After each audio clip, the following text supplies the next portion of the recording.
Hello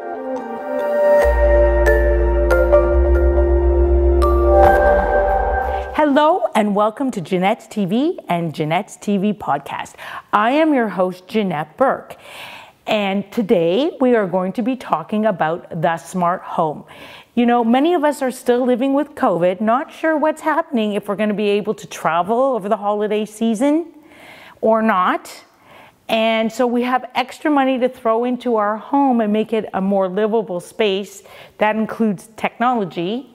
And of course, the holiday season is upon us, and Christmas is not canceled, even if there are smaller gatherings. So there's lots of great items to put under the tree. And we're going to hear about those, at least 4 of those great technological items to put under the tree. I'm happy to welcome to the show tech expert Marc Saltzman. You may know him from TV, you may have seen his writings, you may have read his book, you may have heard him speak, or maybe you've seen his show, Tech It Out. Welcome to my show. Thanks so much, Janette. Always a pleasure chatting with you, and this time finally on camera. Yes, finally, 2 years in the making. We've been friends for a few years and had coffees, but this is the first time that we've had a professional chat. Been looking forward to this. I'm looking forward to it too. So Marc, you've had an illustrious career, 25 years, a freelance journalist. You started out in the pre-show of Cineplex. Actually, you started out with gaming, that led to that. And I would love for you to talk to us a little bit about the highs and lows of your career and how you were able to specialize in tech and games. Yeah, thank you. So yeah, 25 years in the tech world is like, it's like dog years, like really 100 years, because things evolve so rapidly. But it's been a really fun ride, and it's been amazing to see all those technological advancements over the years. So I did start in '94, so that's a long haul. Yeah, and thanks for the kind words. I was able to build, well, first of all, I was able to take my passion, which was gaming at the time in my early to mid 20s, and then sort of evolve that into tech and then apps and all that after that. But I started off as a journalist, freelance journalism, and I still write articles every day for the likes of USA Today, Costco Connection Magazine, AARP, Zoomer, very mainstream publications. I like to call my work as like I'm breaking down geek speak into street speak, trying to demystify tech as much as I aim to celebrate it. And I was able to turn the writing into radio. So in the 90s, I started on local radio stations in Toronto, and then expanding from there, and then on TV, and then as you mentioned, Cineplex. I started in 2008, and that was a good 10-year run. I still work with them. It's just, with COVID, things are a bit up in the air right now, but that's been a lot of fun being on movie theaters across the country. And yeah, and I do, I give keynote speeches before COVID on a stage, and then now webinars, right? You have to evolve. That's, I think, the key, no matter what industry you get into. If you want to be in it for a few decades, you have to pivot when things happen, like a global pandemic or social media that wasn't around, just over 10 years ago. It wasn't around. So you have to adapt, and you have to embrace these you don't have to, be everywhere, but you have to change. And that's, I think, part of the reason why I'm still able to do what I love so many years later. And so you kind of led me into my second question, which was, yes, of course, over 25 years, there's going to be a lot of changes in technology.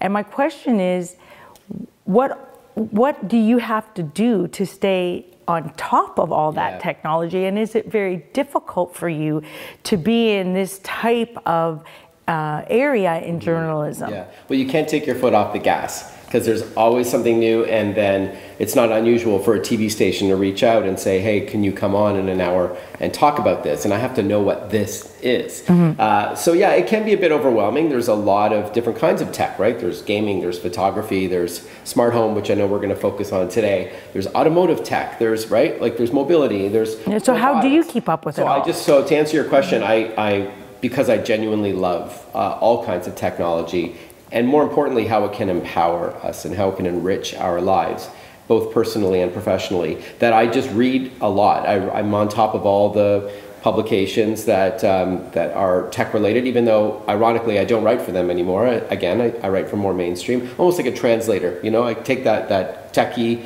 often confusing and overwhelming world and try to make it easy to understand for many.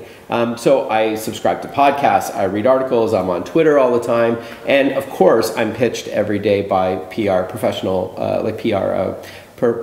folks who want me to cover their products. So I learn about it from the companies directly or by just reading other journalists and stuff. And have you ever gone in and trained a sales team on their own products? Not really. I did it a little bit. I've done some consulting, but not really training. No. They run some of my videos like at Costco in the US, like on their TVs across the country, which is kind of funny. But it's not really a training tool. It's more about evangelizing some of the products they have for sale and to reduce the amount of returns they get, right? Costco has a very liberal return policy. The company wants you to not return the product, so they want to just educate the consumer before they buy something, so they understand what it can do and what it can't do. So obviously a lot of time spent there. That's a lot of time. Plus you're also producing content for your Tech It Out podcast, and you're written about all the time, Tech Impact, this, that, and the other. That's a lot. You must. Do you have time to sleep? I recycle a lot of my same research. So if I'm going to do an interview with a company to learn about robotics, I will write an article about it. I'll have them as a guest on my radio show. I'll go on TV and talk about you know what I mean? I try to be efficient with my time, and that's part of how I manage it all. Okay, that's great. Now, what is, there's so many tech products out there, and I would really like to know, what are your faves and why? Like, if you had to pick 3 faves. Wow, that's tough. What would they be and why? Well, I think smartphones as a category are pretty wild because they're like a digital Swiss Army knife. They do everything, right? It's your camera, it's your camcorder, it's your GPS, it's your gaming system, right? It's everything. It's your fitness tracker and much more. So I love all these innovations when it comes to smartphones. We're going to talk today about how to clean them in the era of COVID. Very important. We touch them hundreds and hundreds of times a day. And we don't even realize how many germs they carry. So I would say definitely I like smartphones, tablets, and e-readers. I love to read whenever I can, and I like the form factor of a tablet, like an iPad. And I guess smart TVs, because I like to consume good content, and there's no shortage of streaming services available now. Some free, some are subscription based. There's just a couple of the things that I'm into because I love good content. I think that's very well rounded, actually. That's a great answer. So actually, since we brought up products and things that you love, we actually are now going to turn our attention to 2 products today that you have with us. And one of them, I mean, this is just the most fantastic thing, the iMop.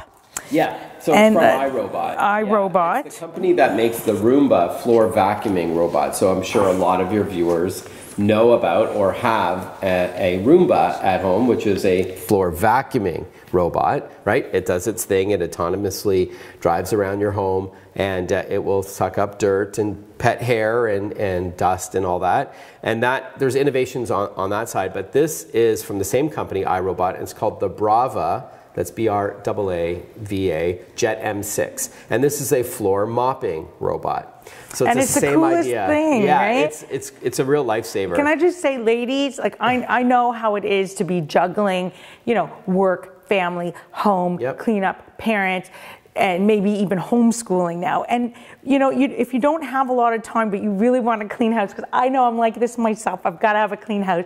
This mop works on your schedule. Right. And it saves you all kinds of time, right? Yeah. It's great. So you can set it to work even if you're not at home, but you can have it work on demand or by a press of a button or by asking Google or Alexa to start it. So so we're looking at it right here, and it sits on a base when it's not in use, and the base is plugged into the wall, and that base charges it up.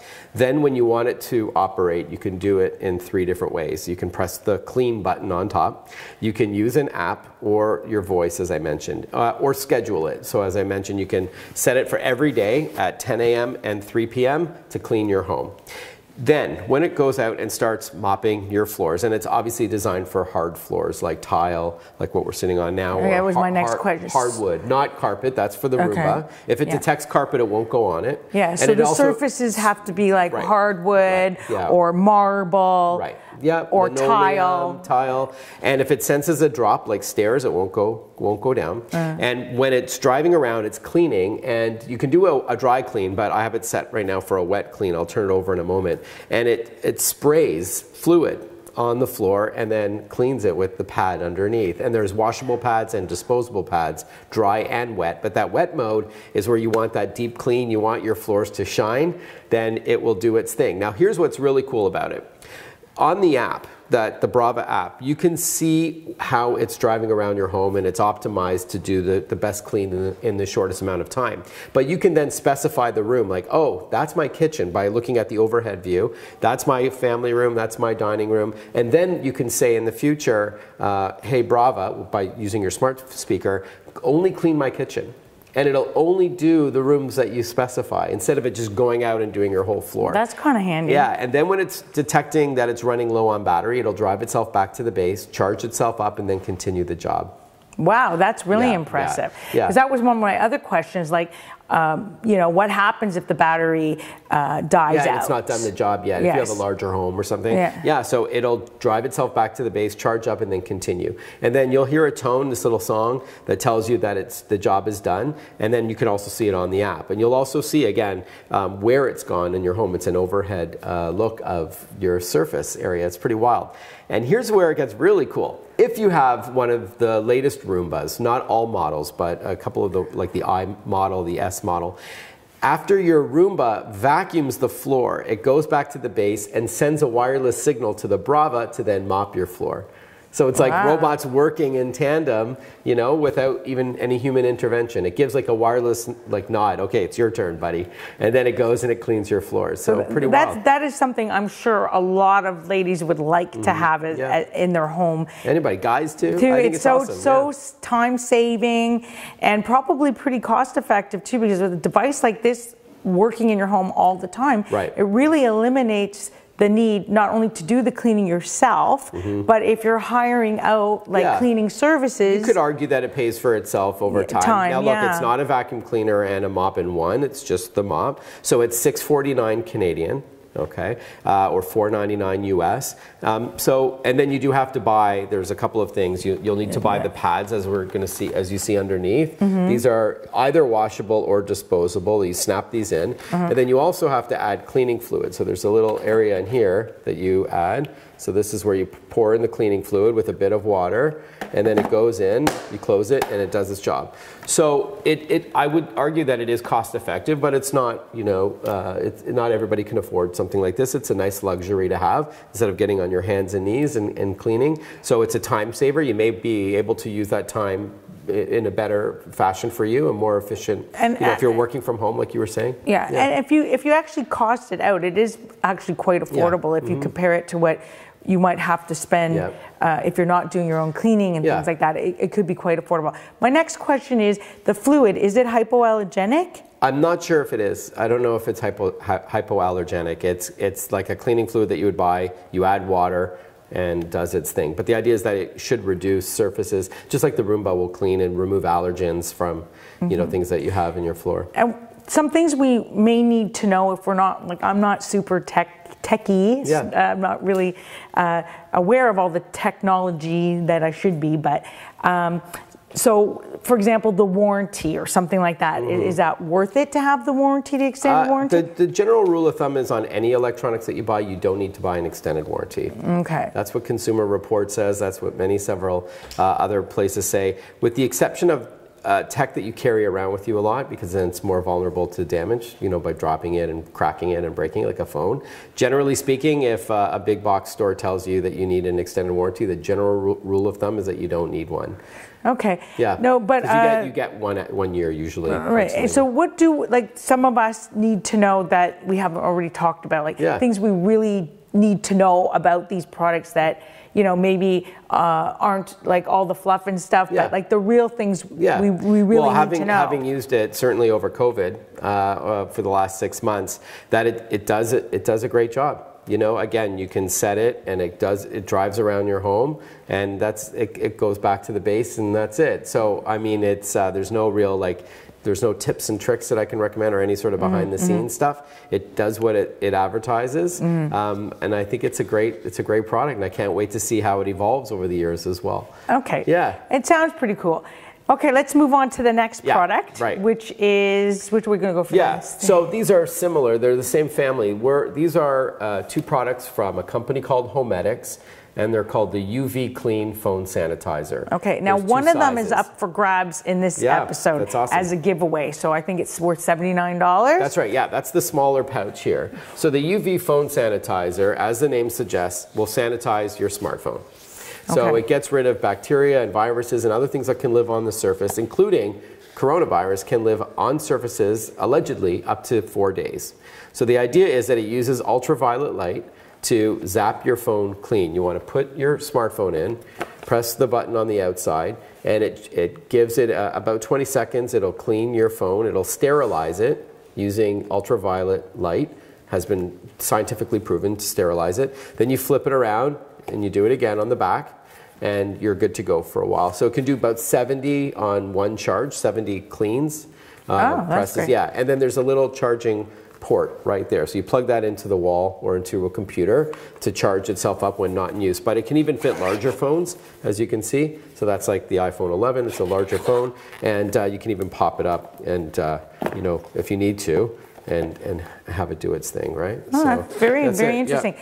Well, I think this is very, very popular and will be popular for a great gift for teenagers, college students. I know you have 2 in university right now. And just something that most mothers would love to have their kids using because of, you know, we touch our hands, then we touch our face. And when you're touching your face, you're spreading germs all over your face, you know. So this is a wonderful thing to kind of avoid that whole, you know, not just, you know, touching for acne, but spreading germs and spreading and touch our nose, and then the next thing you know, we get sick. So I think that's a very, very good idea, and it's also rather affordable. This one is only... this one's $79 again, and it's easy to use. You just have to, by the way, put the little magnetic clasp on the side in order to complete the connection, and then you press the button as I did. As you saw, it was flashing blue, and now it's been sterilized. So $79 for the smaller UV Clean phone sanitizer, and $99 for the larger one, which also lets you put in things like your wallet, your car keys, makeup, jewelry. Yeah, it's almost like a little lunch bag. It's a little pouch, and it's the same idea. You close it up, you attach the magnet to confirm it's been closed, and then you press the button, and it's good to go. And that's how you charge it up, by the way, on the side. So just press the button on the side. Can you charge it in the car too? Yeah, sure. It comes with a USB cable. As you can see, it's charging up. It's flashing. So now it's using ultraviolet light to sterilize your surfaces. You may not want to know this, but your phone apparently is several times dirtier than the average toilet seat. Yes, I do touch it hundreds of times a day, so maybe not much of a surprise. So that's the Homedics family of UV Clean devices. Now, is there anybody who cannot use this, like because it's charged and it has the red light UV? Is there anybody who cannot use that? Nope, it's safe to use. If you want to make sure your phone fits, but they made it so that it'll fit even larger phones. But over the years, phones seem to be getting bigger and bigger. So you want to make sure it fits if you're buying like a super large phone, but it fits even the biggest, like the Galaxy Note 20 or the iPhone 11 Pro Max. These are big phones. It can fit, no problem. Okay. Yeah, no, that's the only thing. It won't fit a tablet or a laptop, as you can see. It's meant for smaller mobile devices. Okay. So just like another question that I think some people might think of or worry about is that, you know, sometimes when you're charging things like this or charging phones, it can explode or there can be accidents. I haven't heard anything like that from this. Yeah. Okay. It's a phone sanitizer case. It's not charging your phone. All it is using ultraviolet light to sanitize your surfaces. Okay, so it's completely safe. Yes. Okay, anything else you want to tell us about it? No, I think it's great. So it's $79 for the smaller one, $99 for the larger one. And I think it's great you're giving away one, and thanks to the folks at Homedics. So some of my, yes, thank you. I really appreciate that. And somebody's going to get this today, $79 value. All you have to do, and we'll put the links in the description below about how you can claim this price. You will have to sign up for it, and I'll explain again, it'll be in the description below of how you can actually sign up to receive this $79 value. And it's a great thing to have, and I'm sure, you know, even a great gift to give to somebody. Absolutely, yeah. Everybody's got a smartphone, so. Exactly. So there you have our two products today. And before we close out, I would like to remind you that we now have a Patreon link, and you will find that also in the description below. And I would just like to say that we appreciate donations of all sizes, $2 or more, but if you donate $50 to $75, you'll be able to have your choice of our new Janette's TV merchandise. Here's an example. We have high quality t-shirts. You can pick it in any size or color that you want. We also have donations of $75 or more can get a sweatshirt, and you can choose the logos, or you can choose inspirational quotes that come from myself and my guests in the various episodes. And to learn more, please visit www.janette, Janette, Burke, BURKE.com/shop. So thanks so much for being with us today. And thank you, Marc, for your expert tech advice. Pleasure. Please remember to like, comment, and share all our posts with your family and friends. You will find us everywhere: Facebook, LinkedIn, Twitter, Pinterest, Vimeo, YouTube, you name it, we're there. Hashtag Janette's TV. And until next time, continue to be fabulous. This is Janette Burke, your host, signing off.